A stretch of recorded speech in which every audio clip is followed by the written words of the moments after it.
Masarap sa inihaw na dalag yung usbong na dahon ng mangga. Tama-tama po. Lalabas tayo dito sa gate. Ito po yung puno ng kapitbahay mangga. Ang ganda ng talbos oh. Yan naman po yung aking kukunan mamaya. At para kung sakaling may mangga kayo, pwede rin yung bawasan ng talbos. Dahil napakasarap nga ho niyang pang ulam. Ito po yung nakuha ko. Madami na siguro yan. Tatawid naman tayo doon sa likod. Doon ko po ito itutuloy lilinisan. Dahil medyo madami yung talbos na aking nakuha, kaya minabuti ko na lang na kunin yung pinakamurang dahon. At saka ko lang ito kinamas sa kaunting asin upang mabawasan ang kanyang pait at pakla.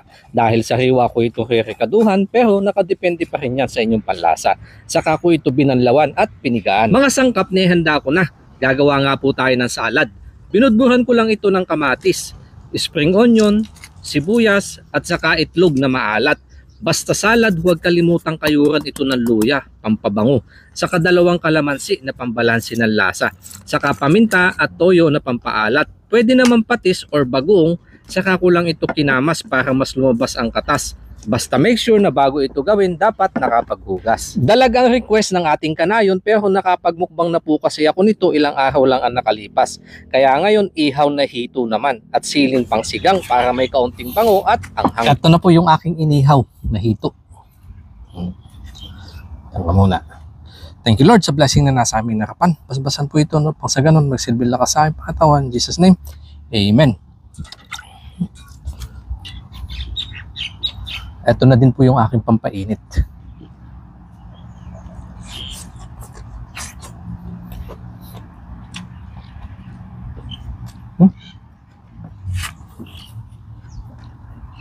Ang sarap po niya sa bibig.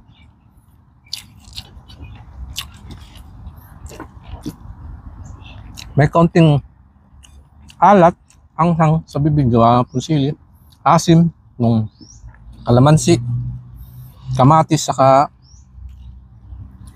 ang ating dahon.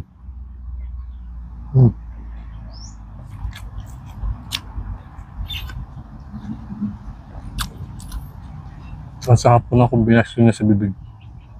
May alat pa ng itlog.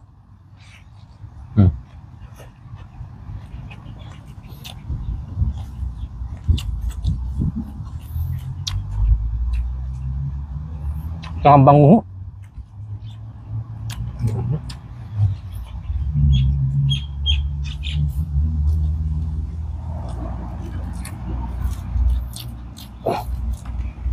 Yung mga hindi pa ho nakakasubok dyan, pero may puno naman ng mangga na maganda ng panalbos, pwede nyo pong tikman.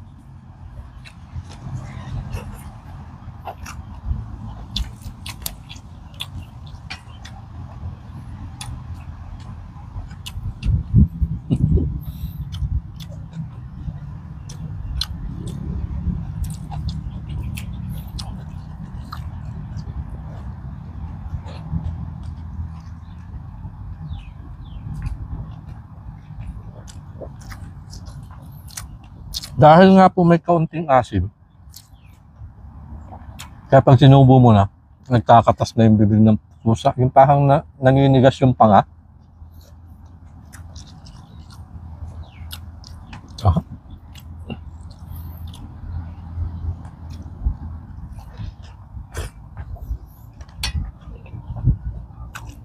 Nakadagdag ho ng bango yung smoky flavor nitong hito at saka nung inihaw natin sili.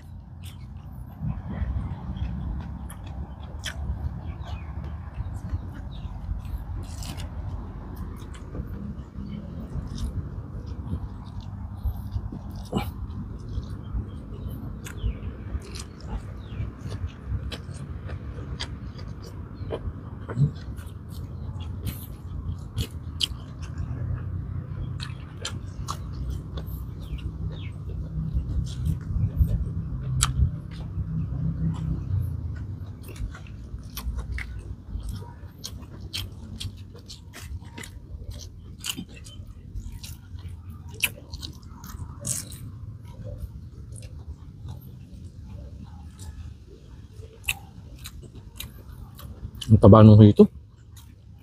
Mantika.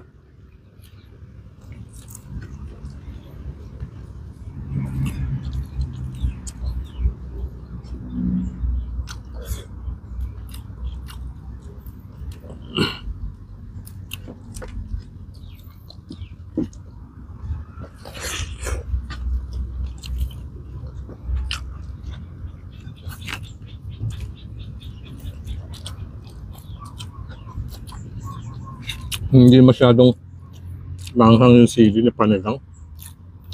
Dahil pala nagdala pa ako ng sili yung pula, sili labuyo.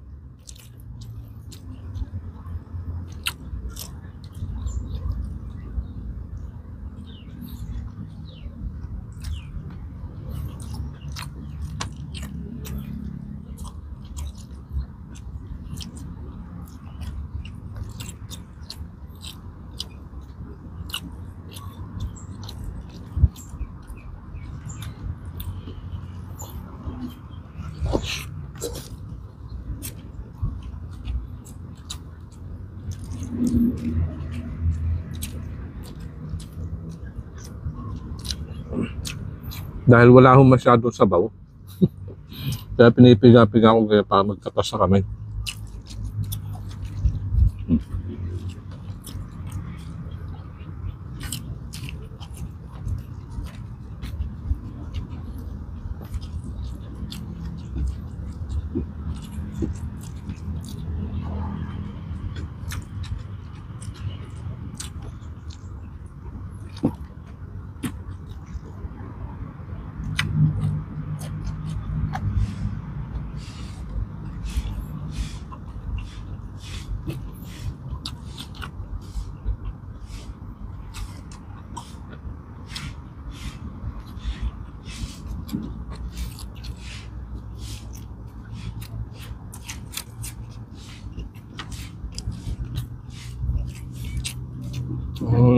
Kaunting katas.